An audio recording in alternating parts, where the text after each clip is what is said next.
And now we reach the most exciting part, tasting these little bonbons. Hi, I'm Patricia, the co-founder of the Indian Cacao and Craft Chocolate Festival, and I'm here today with pastry chef Sana. Hi, we're here today at Humble Beans Academy. Okay, so let's get started. All right. So Sana, what are we making today?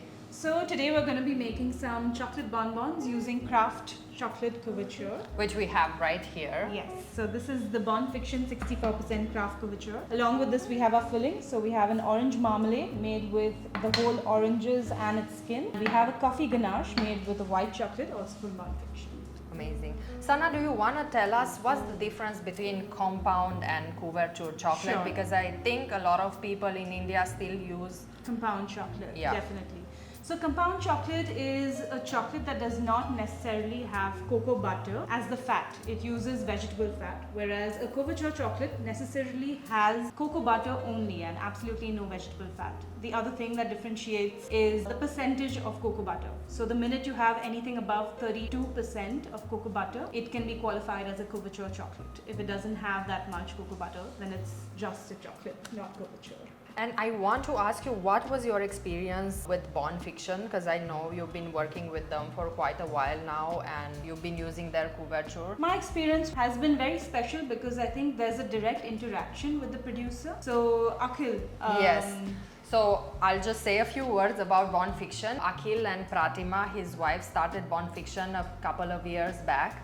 And they have their own cocoa farms in Godavari River region. And they are both super passionate about craft chocolate and they are really open in their connection with pastry chefs. The passion really shows because they're very willing to learn and understand in the process what's working for me, what's not working, and they make changes. Something else that I noticed about their chocolate is it's a little less bitter because of the process that they follow. Yeah. So the same fermentation and the drying usually influences. And just like coffee, chocolate is a very complex product which goes through several stages of the processing, especially the fermentation that brings out all the flavors. Also, Bon Fiction's chocolate does not use any added flavor or lecithin. Alright, so we'll get started. Yes. We'll start by melting the chocolate so that we can temper it. What I've done is I've melted the chocolate completely to around 50 degrees. This makes it really safe because I know that all the cocoa butter crystals have completely melted. On a double boiler, right? Exactly. So if you melt it directly on the stove, it will just burn. So you have to use a double boiler. And it's also safer than a microwave because a microwave also might heat up too much and burn your chocolate, but a double boiler is the safest way to go. So we have the chocolate here, and what we're going to do is put it all on the table, and I've just left a little bit inside the bowl so that I can use it later with my tempering process. And I'm going to start tempering the chocolate by just spreading it out a little bit on the table. What we're doing by tempering is ensuring that the cocoa butter crystals are cooled down and they restructure. The most important thing is one, paying attention to the temperatures. So we usually cool dark chocolate down to 29 and then we use it at around 32 degrees or 30 degrees.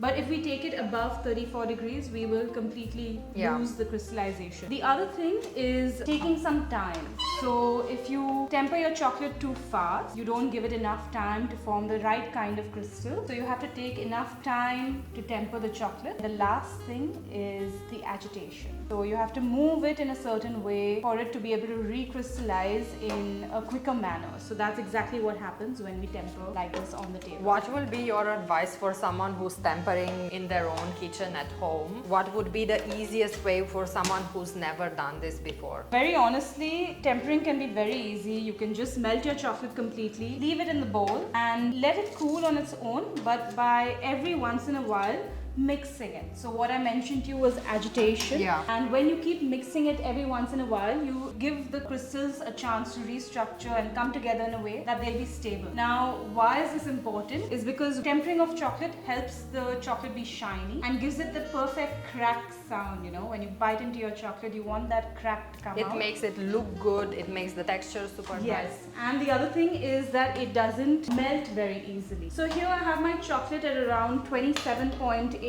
degrees, which is more than enough for a dark chocolate.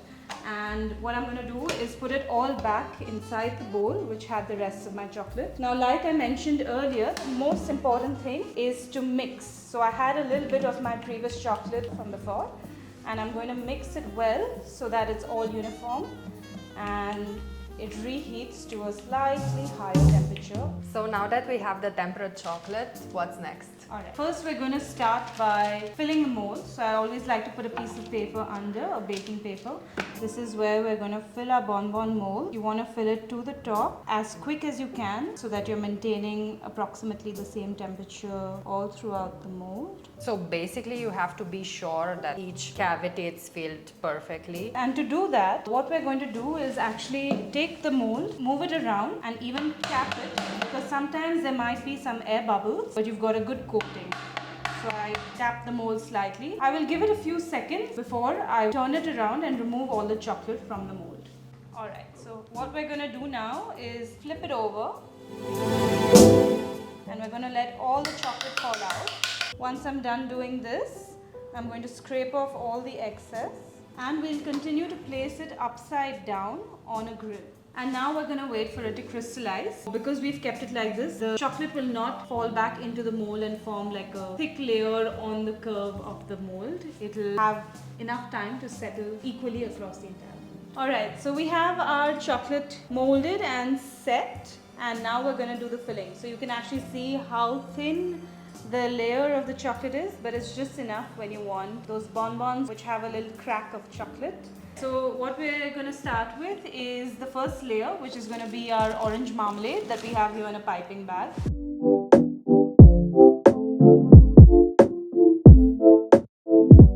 Now that we filled our chocolate bonbons with the first layer, we're going to go ahead and fill it with the second layer, which is a coffee ganache made with white chocolate. What we have to pay attention to while filling the chocolate mold is to fill it almost to the top. I'm hardly going to leave a 2 mm gap on the top, or not even, to have my chocolate coating as the base of the chocolate bonbon. So now that we've perfectly filled up the ganache, good job Patricia. Thank you. We're going to let it crystallize and then we'll be ready to put another layer of chocolate on the top and close our bonbon. So now that we have our bonbon filling kind of crystallized, we're going to go ahead and close the bonbon mold. For that, I'm just going to pour some more tempered chocolate. We don't need so much, so we're just going to spread it a little bit. And I cover it with this OHP or guitar sheet, as we call it. If you try to use a baking paper, what's going to happen is it might tear. So you can even do it without anything. Okay, You so don't maybe good quality baking paper in case. Yes, or even just as is, but this is a safer way to do it in a way that you ensure you don't leave too much chocolate here, so it's easy to then demold the chocolate. Now we are just going to put it back in the fridge to set until we demold it. Exactly, and I'll just clean the sides because the chocolate is still a little warm, so it's easier for me to remove this. We let it set and then we'll be ready to demold. Yay!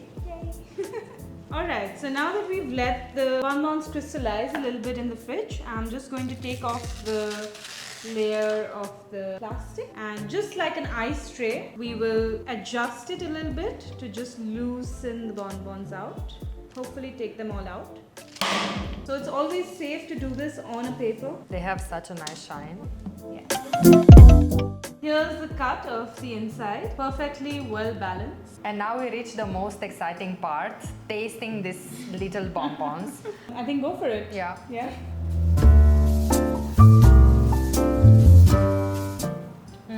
It's so balanced, so fruity. I love the citrus of the marmalade, and it works like I so told well you, with the coffee. Yeah, the combination works well.